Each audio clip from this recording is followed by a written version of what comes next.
Hello mga ka-lashes! For today's ganap ay gagawa po tayo ng lash lift tutorial step by step.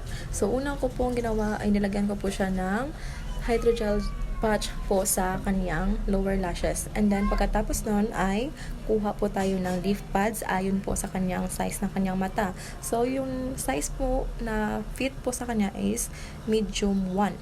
So yun, nilagyan ko po siya ng glue para magdikit po yung upper lashes niya.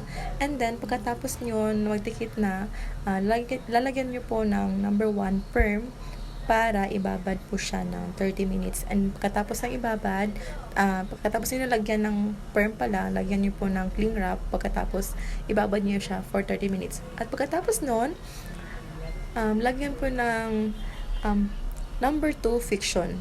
Ibabad nyo lang po ng 15 minutes, okay na po yun.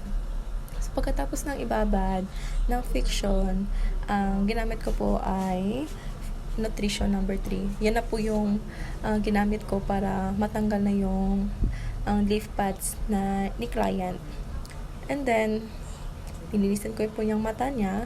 And tadaan! Ayan na yung before and after. So, yun lang po mga kalashes. Thank you for watching. Bye-bye!